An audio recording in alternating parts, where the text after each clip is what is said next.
Hello. Oh wait, that's kind of creepy. Let me close that door. Okay, so I just wanted to film a little intro for this video really quick. This is going to be my reading vlog for A Sky Beyond the Storm, which comes out in 4 days at this point. Today is Friday, November something, 29th, maybe? It's Black Friday. A Sky Beyond the Storm by Sabaa Tahir comes out on December 1st, 2020, and it is my most anticipated release, maybe ever. I don't think that I have ever been this apprehensive.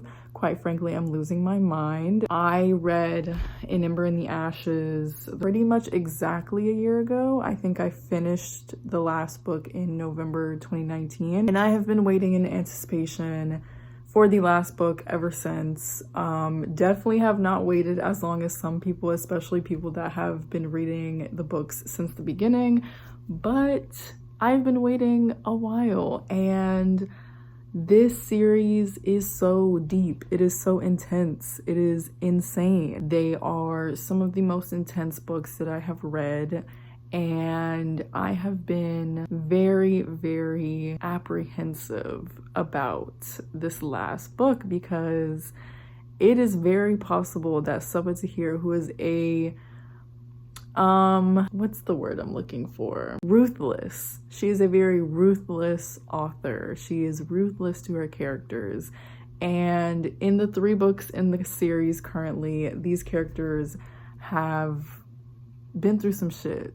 And it is very possible that everyone will die. And I'm going to be ruined if that happens. Anyways, that's not what I'm talking about. Anyways, so this is an intro to the video. I can already tell you right now, this is gonna be very, very raw, very much unedited, very chaotic is what I'm getting at. I don't know exactly what I'm going to be recording. I don't know that I want to make this spoilery. Matter of fact, this is going to be non-spoilery. If I do spoilers, I'll make like a section at the end maybe. I just wanted to make a video documenting my descent into madness and my downward spiral.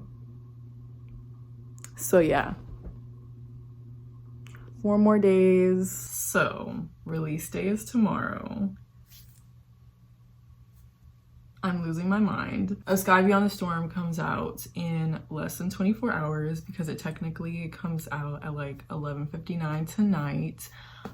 It is currently 10:41 a.m. and I'm freaking out. So let's talk, shall we? So tomorrow morning, I'm going to get up and I'm going to get ready and I'm going to drive 30 minutes to the nearest Barnes & Noble, which is the one that's right next to my job. But I don't work this entire week, which I feel like my job knew not to schedule me because I'm definitely not going to be in an emotional state to work retail this week at all. I'm going to drive to the Barnes & Noble that I work next to, and I'm going to get this book on the day of release from the bookstore because I don't trust any bookseller to ship me my pre-order on the day of release, and I'm not gonna wait. Usually with books that I'm really anticipating, I get the Kindle version and then I just wait for like my order to come in for the physical version. But with The Sky Beyond the Storm, I don't want to read the e-book when it comes out like at midnight. I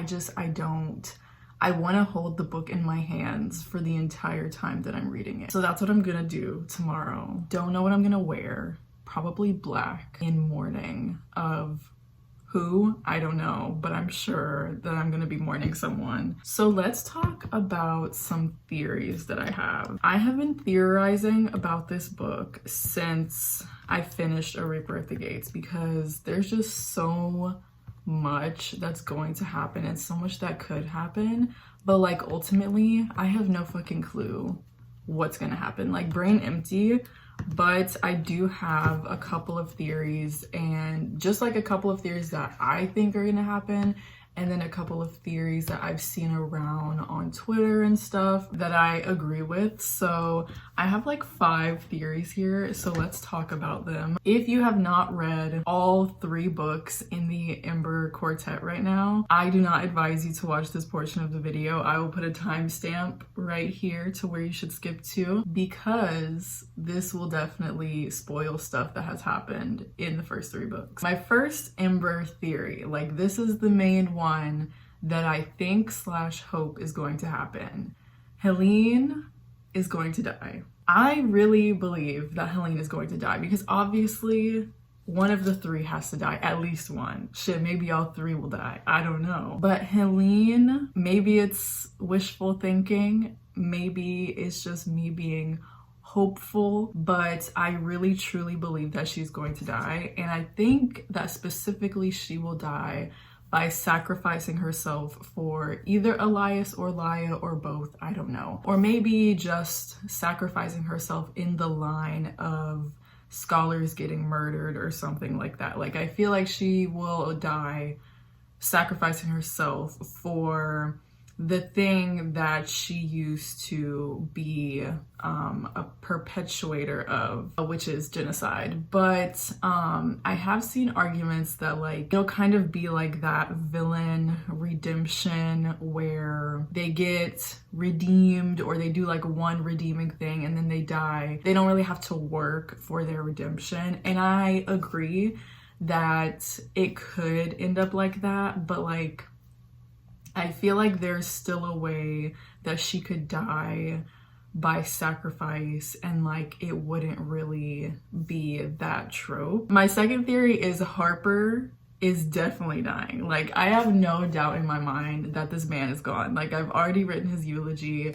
He's done for. So the third theory that I have is either Elias and or Laia is going to be the one to kill Karis. And I don't think anyone else is going to kill her. I believe that it almost has to be one of them or both of them, because those are the only 2 people that I could really see it being like a very satisfying moment. Like when Helene was the one to kill Marcus in A Reaper at the Gates, that was the most satisfying moment because it just had to be Helene, you know, like all the shit that she had been put through at his hand, and it just had to be her, and it was so satisfying because it was her. So I really feel like with Karis, I feel like it just has to be Elias or Laia, and it's going to be so satisfying. Like I know that Sabaa has like something up her sleeve, but I just know that it's going to be one of them that she is going to die by the hand of. So this fourth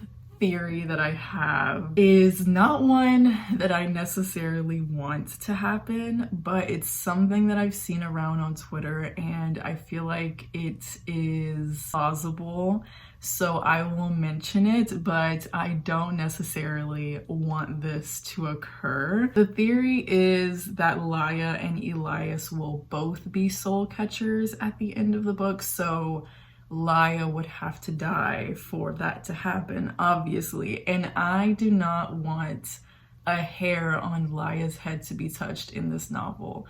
But this would be maybe one of the only ways to make them have an end game or like a happily ever after is if they're both soul catchers. I don't know. I mean, I'm gonna suffer either way, but like this is a lot. So the last theory that I have is a popular theory, and it's that the Nightbringer is going to get a redemption arc. And I genuinely, I don't know why, but I really feel as though the Nightbringer is not going to be the bad guy at the end of the book. Like I truly believe that he's going to have some kind of redemption, and I just don't believe he's gonna be the big bad of the entire series by the end of the book.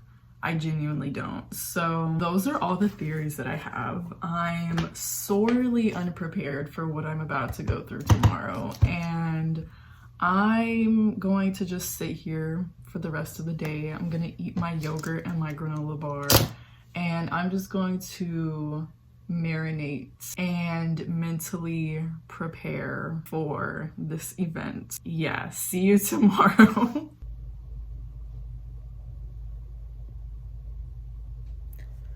Much to think about. Okay, so finally y'all are seeing me look presentable, but I'm leaving my house to go to Barnes & Noble. Yes. I just know my makeup's gonna be on here. Oh, it's not, okay.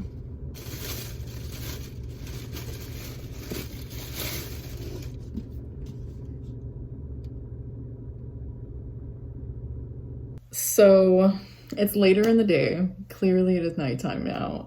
I ended up coming back home after I got Sky, and I ended up going shopping with my mom, and that lasted all day. So I'm finally back home. I feel ready to actually start the book. Also, I feel obliged to let y'all know that I'm actually genuinely scared that I'm not gonna like this book, and I'm gonna be honest when I say my opinion while I'm reading and after I'm reading. This is not a series that I'm blinded to, like I'm gonna just love whatever it does. But that being said, I'm not gonna think too hard about it at all, and I'm just gonna go into this with an open mind. And I'm just, oh my God, I'm so scared. But yeah, I'm going to clean my bed off, and I'm gonna cozy up, and I'm going to start A Sky Beyond the Storm. Wish me luck. So I'm about 50 pages into the book, and I'm reading very, very slowly on purpose, but I'm having thoughts, and we just got a prophecy that worries me greatly, and that is all that I have to say. I just want y'all to know that it is pouring rain outside my window while I'm reading, and I just feel like this is a manifestation of my feelings right now. Also, that's hurricane tape, so ignore that. That's just exactly what I'm feeling like right now, that rain. So I just finished part 1, so that means I'm about 100 pages in at this point, and I'm loving it so far. Sabaa did not waste any time. Like, she didn't waste a second. This book starts off with a bang. The mood of the book so far is fairly calm, but it's moving faster than I thought it would move. Towards the end of part 1, we get a sort of reunion of all of our main characters that I was not anticipating. I don't think is that a spoiler? I don't think that's really a spoiler. I mean, it was gonna happen at some point in the book, but I did not think it was gonna happen this early in the book. That makes me nervous, but also I'm glad, because I don't think I could have waited until like halfway or more into the book until I got that reunion. So I'm happy that happened, and we got a bit of a development having to do with one of the relationships. I'm trying so hard not to spoil. We got a bit of a development having to do with a relationship, hinting towards, never mind, I'm not even gonna try to go any further than that. I'm surprisingly okay. I have teared up multiple times, but that's just because I'm just feeling really emotional and really overwhelmed, but no actual crying just yet. And let's see how long that lasts, because I don't know what's coming. Like, I have no idea. I have like 400 more pages left. I will update when I have an update. So I just read a part in the book, and I'm pretty sure I have confirmation of who's going to die at the end, like 99.9%. And all I can say is that I called it. Just cried for the first time, and it took me 173 pages, but I recovered quite quickly. But that was really sad.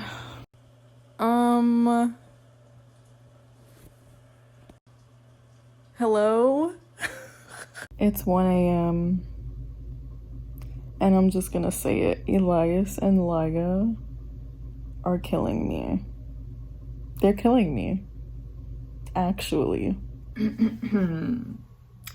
Good morning. So I went to sleep at 2 a.m. last night and it is currently 8:30 a.m. and I am up early and I can finish Sky Beyond the Storm because this is getting finished today. I have read about 300 pages out of 500, so I'm about 60% in. I don't know how to do math. Yesterday was a roller coaster ride reading those 300 pages because I laughed. I cried once. The cry count is currently 1. I'm just waiting to see when the next round is gonna come. I don't know a better author. I don't know a better author than Sabaa Tahir. Elias and Laya are putting me through it, but Helene is kind of living her best life. You know, I'm not the biggest Helene fan, but she's having some really, really good moments in here, and she's having a lot of moments of reflection on her past self and her past actions. And I think that she's really, really moving in the right direction for at least someone who really does not care for her character because of the stuff that she did in previous books. I'm really seeing growth in her in this book. Laya is a completely different person than she was in the beginning of the series. It's just been so amazing to see her grow and change into this really strong woman. Elias, no comment on Elias in this book because it would be spoilery, but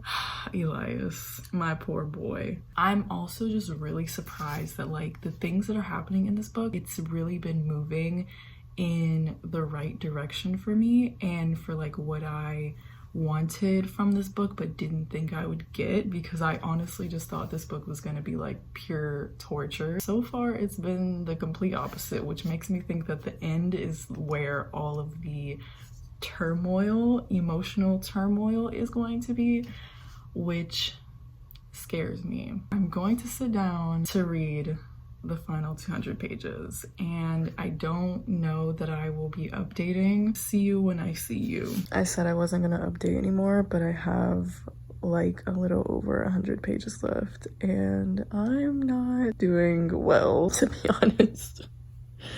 Like, I don't know if I can do it. I'm gonna take a break. Page 420. 420. That page. That page.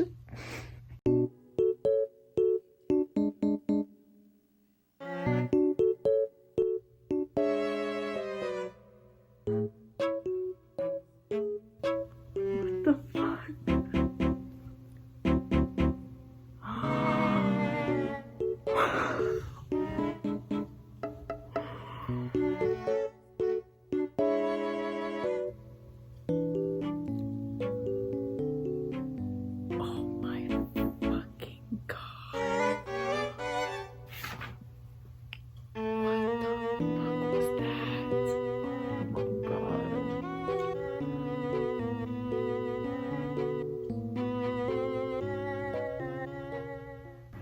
I have 20 pages left and things are looking really hopeful,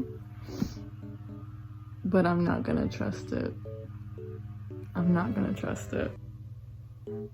Oh, wait. Oh. Wait.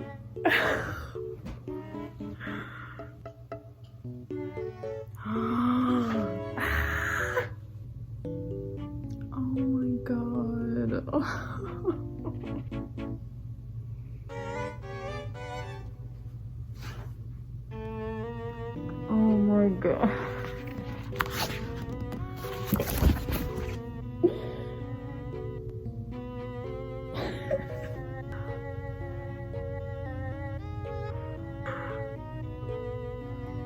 Oh my gosh.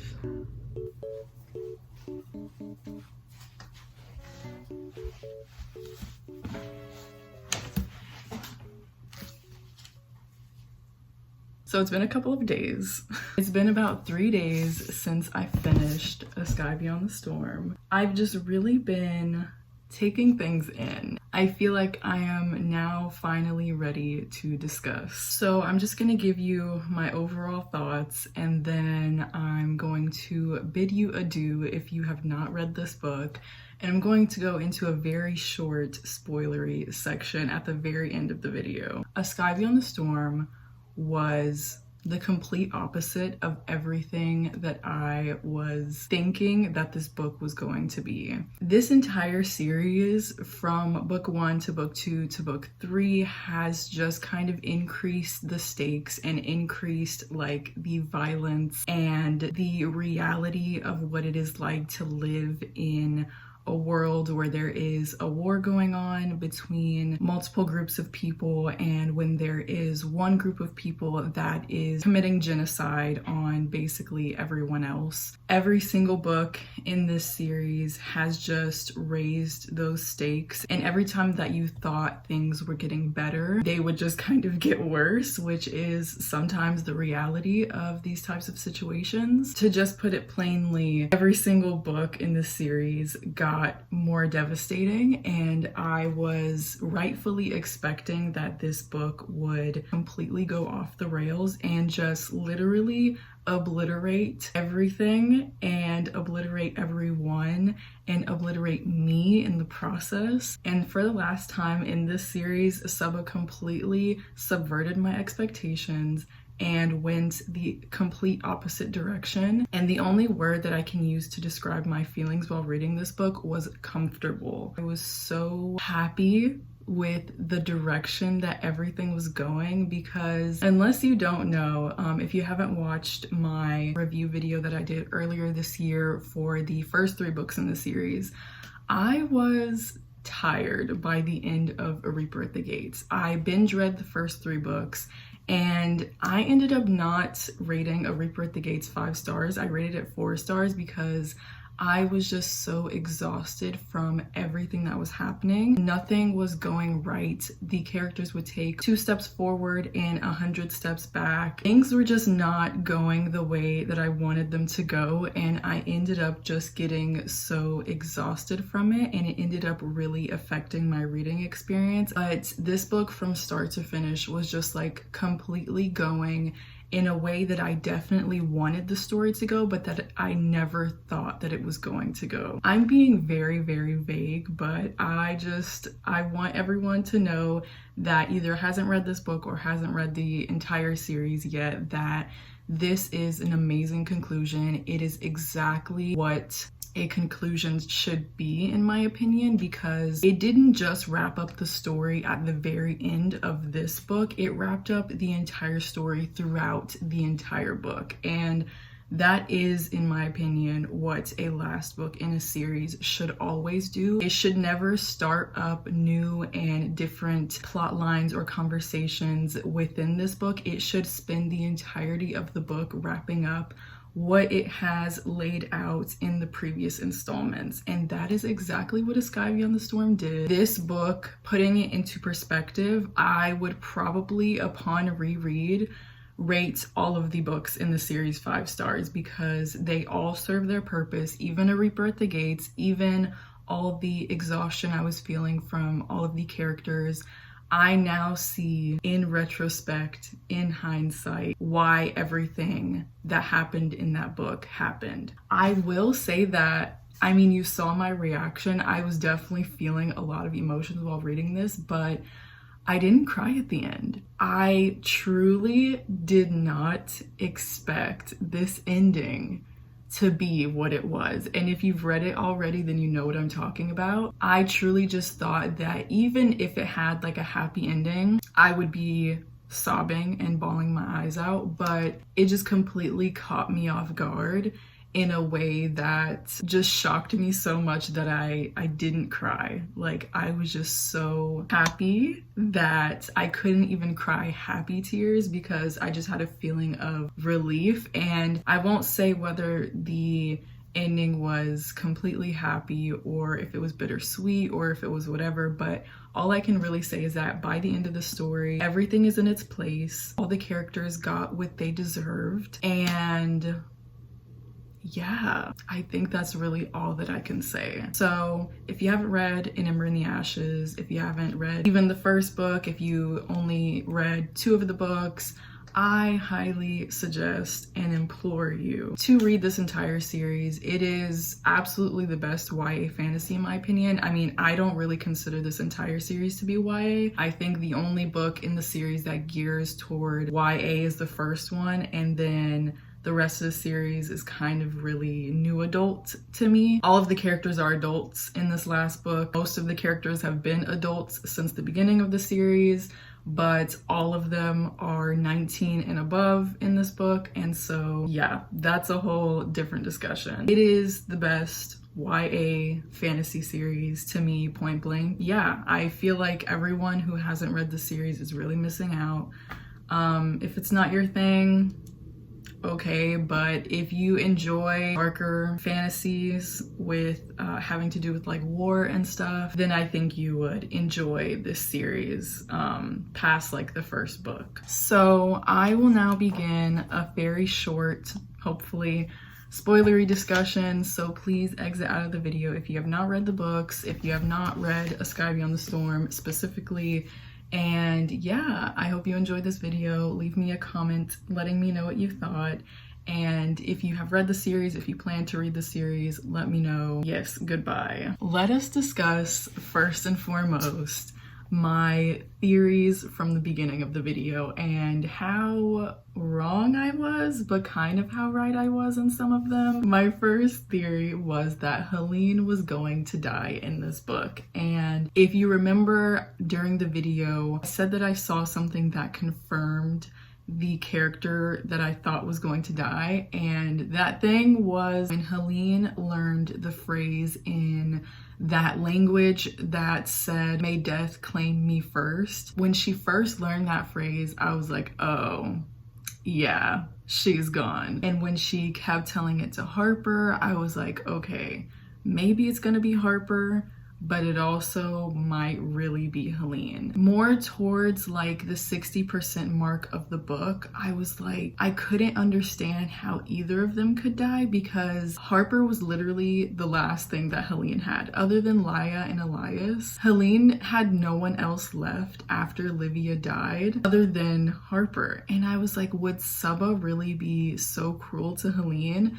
But by the time Harper did actually die, I understood completely what Sabaa was trying to do because Helene was horrible this entire series. Like, let's just be real there. But throughout this entire book, she was reflecting so much on her past actions and her past self, and she was making such progress. Like, she was doing the mental work, she was doing the work out on the field to kind of right her wrongs. And killing Harper was very cruel, but it needed to happen in order for Helene's development to be complete. Like, I truly do believe that she did need to lose kind of everything in order to truly move on and evolve into a better person, because Harper was still a manifestation of that past life that she had led. I think that she ended up exactly where she needed to be and where she was supposed to be,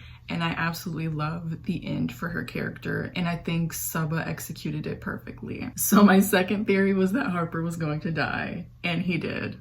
So I saw that coming. Also, I just want to say, having to do with that, I also knew that Darren was going to die, but I knew it with such certainty that I didn't even consider it a theory. Sad, but I knew it was going to happen. Third theory was that either Elias or Laya was going to kill Karis and no one else. I actually switched up on this theory in the middle of the book, and I thought that Helene was going to be the one to kill Karis until literally the last second. It ended up being better than literally any of those options, with Laya's mom killing Karis. That completely threw me for a loop. Like, I did not expect that in 1,000 years, but there we have it. Fourth theory, Laya and Elias becoming soul catchers. I was so wrong. Thank God. The last one, the Nightbringer redemption theory. I don't think that I was completely wrong. Like, he definitely was not redeemed, obviously, because his wife, you know, put him back in chains or whatever, and he was about to like literally end the entire world. But we still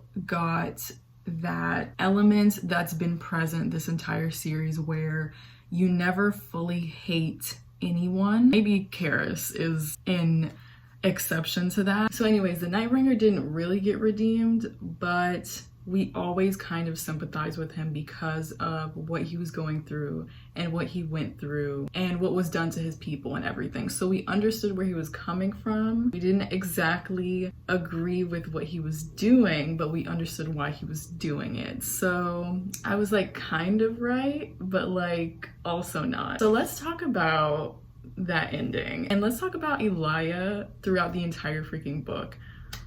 They were killing me. This entire book was just so much Elia, and so much Elia that I had been starving for the past few books, because they were in such a tragic situation pretty much the entire series, but definitely in at least A Torch Against the Night and A Reaper at the Gates, especially A Reaper at the Gates, because there was like zero Elia in that entire book. Just to get all of the Elia that I have been waiting for in this book, oh my god, I was freaking out. I was freaking out. The mango scene, the mango scene, the mango scene. Hello? No words. No words, love. I just feel as though there is no one who is doing it like Elias and Lia. Like, their relationship from day one has been just so full of chemistry. They're just amazing. Like, they are the best couple. I'm not kidding. Like, I'm serious. Like, Elias has always just been so amazing with Lia and has always supported her and has always encouraged her and has always believed that she is strong. Even in the beginning when she didn't really have that physical strength, the strength that she has in the later books, when she didn't really have that yet, he saw it in her and he just encouraged it to come out of her.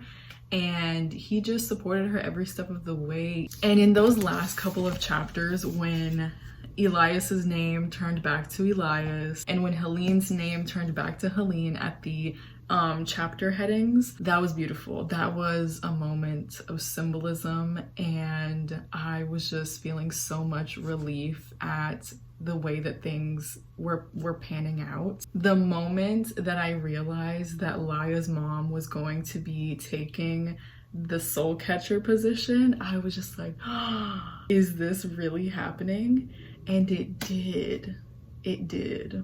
Now let's talk about Doran and Harper's death scenes. I don't know about those. I'm gonna be honest, those are like the two things in this book, especially Doran's. Those are like the two things that I actually would say that they weren't up to my liking 100%. Those deaths happened so fast. They almost resembled Finnick's death in Mockingjay. Sorry if you haven't read The Hunger Games, I can't do anything for you. They almost resembled Finnick's death in that they happened so fast and they happened in the middle of everything that was going on. And so we didn't really get to relish in the sadness or the meaning of their deaths. And for Harper, I feel like that was kind of okay because we were kind of set up for his death. But Doran's death happened completely out of the blue, and it almost felt as though Sabaa was just like, y'all knew this was gonna happen, so let's just kind of get it over with and move on. Like, there was no way from the beginning that Doran was gonna leave this alive. Like, we all knew it. It almost had to happen for the story to kind of come back to full circle. I understood why it was that way because it was kind of like the final nail in the coffin for Lia to kind of snap. But that scene was just so quick. And then after the war, I feel like there was barely any mention of him. Everyone just kind of moved on. I do wish that his death had held a little bit more weight in the end. I actually, one more thing, I was not expecting the like sexy scenes, like not even just the smut scenes that happened, which they happened, but I was just not expecting like Laia was literally, she literally spent the entire book seducing Elias. And I, for one, was a fan. I do love to see it. So yeah, that's all I have to say. Please, if you've read this book, DM me about it, comment in the comments section about it. Do put a spoiler warning if you want to talk about anything spoilery in the comments. Please put a huge spoiler warning. But yeah, DM me on Instagram, on Twitter, links in the description, because I want to talk about this book. I want to talk about this series with people, because it's genuinely one of my favorites ever, and I will never get tired of it. I will never get tired of talking about it. I've talked long enough. Thank you for watching. See you in the next video. Bye.